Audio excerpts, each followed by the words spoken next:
बच्चों, आज हम एक पंछी के बारे में जानकारी लेने वाले हैं और उस पंछी का नाम है हुदहुद। बहुत ही सुंदर कलगी वाला ये पक्षी सभी को भाता है। तो चलो आज हम मिल लेते हैं इस पंछी से। हुदहुद को कलगी कैसे मिली? एक बार सुलेमान नाम के बादशाह आकाश में उड़ने वाले अपने उड़न खटोले पर बैठकर कहीं जा रहे थे। बड़ी गर्मी थी, धूप से वह परेशान हो रहे थे। आकाश में उड़ने वाले गिद्धों से उन्होंने कहा कि अपने पंखों से तुम लोग मेरे सिर पर छाया कर दो। बच्चों, आकाश में वो जो उड़न खटोला उड़ रहा था, गर्मी के दिनों के कारण सुलेमान जी को बहुत गर्मी हो रही थी, परेशानी में थे वो। तो उन्होंने सोचा गिद्धों से अपने ऊपर थोड़ी छाया करवा ले। वैसा उन्होंने गिद्धों से कहा कि तुम लोग अपने पंखों से मेरे ऊपर छाया कर दो। पर गिद्धों ने ऐसा करने से मना कर दिया। गिद्धों ने कौन सा बहाना बनाया? उन्होंने बहाना बनाते हुए कहा, हम तो इतने छोटे छोटे हैं, हमारी गर्दन पर पंख भी नहीं है, हम छाया कैसे कर सकते हैं? अब उनका जवाब सुनकर और कोई चारा न होने के कारण सुलेमान आगे बढ़ गए। कुछ दूर जाने पर उनकी भेंट हुदहुदों के मुखिया से हुई।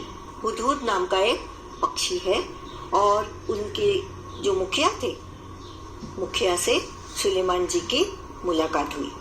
सुलेमान ने उससे भी मदद मांगी। वह चतुर था। मतलब कौन? मुखिया चतुर था।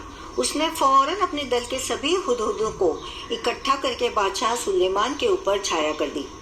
सुलेमान बोले, मैंने गिद्धों से भी मदद मांगी थी, वे मेरी मदद कर सकते थे, पर उन्होंने मेरी मदद नहीं की। किसी पंछी से मदद की अपेक्षा करते हुए अगर वो नकार दे तो किस तरह का माहौल होता है, वैसा ही सुलेमान जी को लगा। पर यहाँ हुदहुद नाम के इस पंछी ने अपने सारे पक्षियों की मदद से, अपने ग्रुप की मदद से सुलेमान जी के ऊपर छाया कर दी। तुम गिद्धों से छोटे तो हो पर चतुर अधिक हो। तुम सबने मिलकर मेरी सहायता की है। मैं तुमसे बहुत प्रसन्न हूँ। मैं तुम्हारी कोई इच्छा पूरी करूंगा।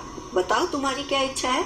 इस तरह सुलेमान जी ने हुदहुद से उनकी चाह पूछी कि बताओ तुम्हें क्या चाहिए। तुमने मेरी मदद की, इसके एवज में तुम जो मांगो वो तुम्हें मिल जाएगा। मुखिया ने कहा, महाराज, मैं अपने सभी साथियों से सलाह करने के बाद अपनी इच्छा बताऊंगा। मुखिया ने साथियों से सलाह करने के बाद कहा, महाराज, ये वरदान दीजिए कि हमारे सिर पर आज से सोने की कलगी निकल आए। मोर के सिर के ऊपर जिस तरह कलगी होती है, हुदहुद के सिर पर भी वैसी ही कलगी पहले नहीं थी, पर वो चाहते थे कि उसके सिर के ऊपर कलगी हो। और वो कौन सी कलगी हो? सोने की कलगी। बादशाह हंसे और बोले, मुखिया, इसका फल क्या होगा यह तुमने सोच लिया है? अभी तो तुम सोने की कलगी मांग रहे हो, पर इसका क्या नतीजा हो सकता है, इसके बारे में क्या तुमने सोच लिया है? मुखिया बोला, हाँ महाराज, मैंने खूब परामर्श करके यह वर मांगा है। सुलेमान ने प्रार्थना स्वीकार कर ली। सभी हुदहुदों के सिर पर सोने की कलगी निकल आई। लोगों ने सोने की कलगी को देखा तो वे हुदहुदों के पीछे पड़ गए। तीर से उन्हें मार मार कर सोना इकट्ठा करने लगे। हम इंसान हैं, हम सोने के लालची हैं, सभी को गोल्ड चाहिए, सोना चाहिए। तो इस तरह हुदहुद के सिर के ऊपर जो सोने की कलगी थी, उसे देखकर सभी इंसानों के मन में लालच भर आया। उन्होंने सोचा, क्यों न इस पक्षी को मारकर सोना हड़प ले। और इसकी वजह से क्या हुआ? हुदहुद पक्षियों का वंश खत्म होने को आया। तब मुखिया घबराकर बादशाह सुलेमान के पास पहुंचा और बोला, इस सोने की कलगी के कारण तो हमारा वंश ही समाप्त हो जाएगा। सुलेमान ने कहा, मैंने तो शुरू में ही तुम्हें चेतावनी दी थी। खैर, जाओ, आज से तुम्हारे सिर का ताज सोने का नहीं, सुंदर परों का हुआ करेगा। पर यानी पंख, अलग अलग तरह के पंख होंगे कलगी के रूप में। और तभी से हुदहुदों के सिर पर परों का यह ताज यानी कलगी, ताज यानी मुकुट, क्राउन, तो परों का यह ताज शोभा पा रहा है। अब हम इस जानवर के बारे में देखेंगे। कहानी तो हमने सुन ली। हुदहुद एक बहुत ही सुंदर पक्षी है। इसके शरीर का सबसे सुंदर भाग इसके सिर की कलगी होती है। जैसे कि मैंने पहले बताया, मोर के सिर के ऊपर जो कलगी होती है, मुर्गे के सिर पर कलगी होती है, इसी तरह इस पक्षी के सिर पर भी कलगी होती है। वैसे तो यह इसे समेटे रहता है, एक तरफ हो जाती है, पर जैसे ही किसी तरह की आवाज होती है यह चौकन्ना होकर परों को फैला लेता है। इस कलगी यह पूरी तरह से फैल जाती है। तब यह कलगी देखने में हूबहू किसी सुंदर पंखी जैसी लगने लगती है। पंखों जैसी, जो हम फैन होता है हवा करते हैं जिससे, उसकी तरह। इसी कलगी के बारे में तुमने अभी एक सुंदर कहानी भी पढ़ी है। हुदहुद का सारा शरीर रंग बिरंगा और चटकीला होता है। चटकीला एकदम चमकदार रंगों का, तुरंत आंखों में जिसका रंग भर आए ऐसा उसके शरीर का रंग होता है। और रंग बिरंगा एक ही रंग का नहीं, अलग अलग रंगों वाला। सफेद है, काला रंग है, और भी ब्राउन कलर होता है। पंख काले काले होते हैं जिन पर मोटी सफेद धारियां बनी होती हैं। गर्दन का अगला हिस्सा बादामी रंग का होता है। चोटी भी बादामी रंग की होती है, मगर उसके सिरे काले और सफेद होते हैं। दुम का भीतरी हिस्सा सफेद और बाहरी हिस्सा काले रंग का होता है। देखो कितने सारे रंग हुदहुद में होते हैं। और सुंदरता की नजर में तो देखो तो बहुत ही खूबसूरती इस पक्षी में भरी हुई है। चोंच पतली, लंबी तथा तीखी होती है। इस चोंच से यह आसानी से जमीन के भीतर छिपे हुए कीड़े मकोड़ों को ढूंढ निकालता है। इसकी चोंच नाखून काटने वाली नहरनी से बहुत मिलती है। जिससे नाखून हम काटते हैं उसकी तरह इसकी चोंच होती है। शायद इसीलिए कहीं कहीं इसे हमारे भारतवर्ष में अलग अलग नामों से इसे पुकारा जाता है। तो उसकी चोंच के आकार की वजह से इसे हजामिन चिड़िया के नाम से भी पुकारते हैं। हुदहुद हमारे देश के सभी भागों में पाए जाते हैं। तुमने इसे अपने घर के आसपास अपनी तीखी चोंच से जमीन खोदते हुए अवश्य देखा होगा। तो जमीन को खोदकर उसके अंदर के दूब में बैठे हुए, दूब यानी घास, तो घास में बैठे हुए कीड़े मकोड़ों को ये खा लेता है।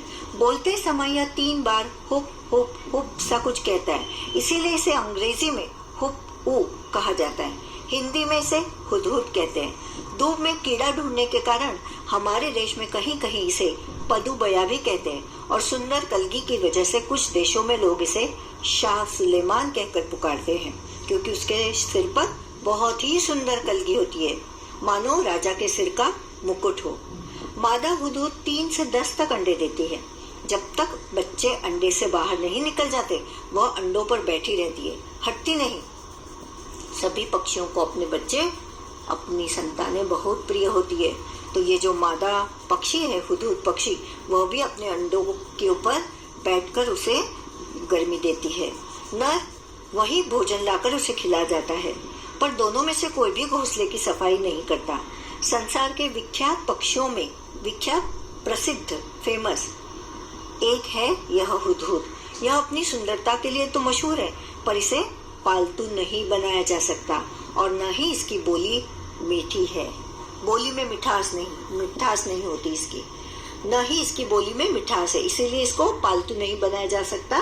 लोग इसे अपने यहाँ पालते नहीं हैं और लोगों को पसंद तो है। बहुत ही सुंदर चिड़िया है, पूरे भारतवर्ष में अलग अलग जगह पर पाई जाती है और ऐसी ये चिड़िया आपको भी देखते ही जरूर पसंद आएगी। धन्यवाद। तुम्हारी समझ हुदहुद को कहीं हजामिन चिड़िया और कहीं पदुबया के नाम से पुकारते हैं। क्यों? हुदहुद पंछी की चोंच नाखून काटने वाली नहरनी से बहुत मिलती है, इसलिए शायद कहीं कहीं इसे हजामिन चिड़िया के नाम से पुकारते हैं। यह चिड़िया अपनी तीखी चोंच से जमीन से धूप में से कीड़ा ढूंढने के कारण इसे हमारे देश में कहीं कहीं पदुबया भी कहते हैं। हुदहुद की चोंच पतली, लंबी और तीखी होती है। इस बात को ध्यान में रखकर बताओ वे कैसा भोजन खाते होंगे। हुदहुद अपनी पतली, लंबी और तीखी चोंच से जमीन के भीतर से कीड़े मकोड़े, रेंगने वाले कीड़े खाते होंगे। चोंच से वे क्या क्या काम ले सकते होंगे। चोट से वे दुश्मनों पर हमला कर खुद का बचाव करने के लिए भी करते होंगे। पाठ में से ऐसे शब्दों की सूची बनाओ जो पक्षियों के लिए इस्तेमाल होते हैं। जानती थी या पढ़कर मालूम हुआ, जानना चाहती हूँ और कैसे कहाँ से पता लगाऊंगी। इस तरह से 4 कॉलम दिए हैं। तो जानती थी कौन सी बातें पक्षियों के बारे में जानती थी? चोंच, आंखें, अंडे, घोंसला, पंख, कलगी। और पढ़कर क्या मालूम हुआ? हुदहुद के बारे में पढ़कर मालूम हुआ, उसके ताज के बारे में। उसे हजामिन कहते हैं, उसे पदुबया कहते हैं और उसकी आवाज को हुप हुप हुप कहते हैं और उसके इसी आवाज से उसे अंग्रेजी में हुप हु हुप उ भी कहते हैं। अब जानना क्या चाहती हूँ कि मादा के काम अंडे देने के अलावा और कौन सा होता है और वो अपना घोंसला कहाँ पर बनाती है। फिर पता कैसे लगाऊंगा या लगाऊंगी? शिक्षकों से पूछकर या किताबों को पढ़कर। पाठ पढ़ने के बाद अपनी कॉपी में एक तालिका तैयार करो और जानकारी लिखो। ऐसा कहा है। पहचाने कैसे? अगर तुम्हें हुदहुद को पहचानने में किसी की मदद करनी है तो तुम उसे कौन सी बातें बताओगे? 4-5 वाक्यों में लिखो। हुदहुद के सिर पर कलगी होती है, जिसे तूरा भी कहते हैं, जैसे मुर्गे के सिर पर होता है। वह उसे फैला सकता है। यह पक्षी शरीर का रंग चटकीला होता है। पंख काले और सफेद धारी वाले होते हैं। चोंच पतली, लंबी, तीखी होती है। यह घास से कीड़े मकोड़े खाता है और इसकी बोली हुप हुप हुप ऐसी होती है। अब कौवे या कबूतर को पहचानने के लिए 4-5 बिंदु लिखो। यह लिखने के लिए तुम्हें इन पक्षियों को कुछ समय तक बहुत गौर से देखना होगा।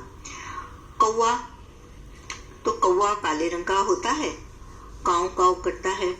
यह सब कुछ खा लेता है। इसे सर्वभक्षी पक्षी कहते हैं। इसकी चोंच नुकीली, काली और लंबी होती है। ज्यादा गहरे काले कौवे को डोम कौवा कहते हैं। और हमारे आसपास कौन से पक्षियों को हम पाते हैं? तुम्हारे आसपास कौन कौन से पक्षी पाए जाते हैं, उनके नामों की सूची बनाओ। तुम्हारे और तुम्हारे दोस्तों के घर की भाषा में इन्हें क्या कहते हैं? जिन पक्षियों के नाम तुम्हें पता नहीं है, उनके नाम तुम्हें पता करने होंगे। तो हमारे आसपास स्पैरो जिसे कहते हैं, चिड़िया यानी गौरैया, कबूतर, मैना, तोता, कौवा जैसे पक्षी पाए जाते हैं। तुमने हुदहुद से जुड़ी एक कहानी पढ़ी है। इस कहानी को बातचीत के रूप में लिखो। नीचे हमने इस बातचीत को तुम्हारे लिए शुरू कर दिया है। संवाद के रूप में लिखना है। शाह सुलेमान कहते हैं, अरे भाई गिद्ध, जरा मेरी बात तो सुनो। गिद्ध, कहिए मगर जरा जल्दी से। शाह सुलेमान जी कहते हैं, मुझे बहुत गर्मी लग रही है, क्या तुम लोग अपने पंखों से मेरे सिर पर छाया करोगे? गिद्ध, हम तो इतने छोटे हैं, हमारे गर्दन पर तो पंख भी नहीं है, हम छाया कैसे कर सकते हैं? फिर सुलेमान जी हुदहुद जी से कहते हैं, हुदहुद के मुखिया से, अरे ओ हुदहुद जी, क्या तुम इस गर्मी में हमारे ऊपर छाया कर सकते हो? छाया करने से हमें इस गर्मी से राहत मिलेगी। हुदहुद जी, मैं अभी अपने दल को बुलवाकर जरूर आप पर छांव करवाऊंगा। सुलेमान जी कहते हैं, धन्यवाद, मैं बहुत खुश हुआ तुमने मेरी मदद की। तुम गिद्धों से छोटे हो पर चतुर हो, बताओ तुम्हें कौन सा वरदान दूं? हुदहुद कहते हैं, महाराज, मैं अपने साथियों से सलाह कर आपको बताऊंगा। फिर थोड़ी देर बाद वो कहता है, महाराज हमें वरदान दीजिए कि हमारे सिर पर आज से सोने की कलगी निकल आए। बादशाह हंसकर बोलते हैं, इसका अंजाम तुमने सोचा है क्या? जी हाँ, हुदहुद के मुखिया ने जवाब दिया। सुलेमान ने प्रार्थना स्वीकार की, परंतु सिर के सोने की कलगी के कारण लोग उनके पीछे पड़ गए। उन्हें मारकर, मतलब इस पक्षी को मारकर लोग सोना इकट्ठे करने लगे। हुदहुद का मुखिया फिर से महाराज के पास आया। महाराज, हमारा वंश समाप्त होने को आया है, कुछ कीजिए। सुलेमान जी कहते, मैंने पहले ही तुम्हें चेतावनी दी थी। खैर जाओ, आज से तुम्हारे सिर पर सुंदर परों का ताज होगा।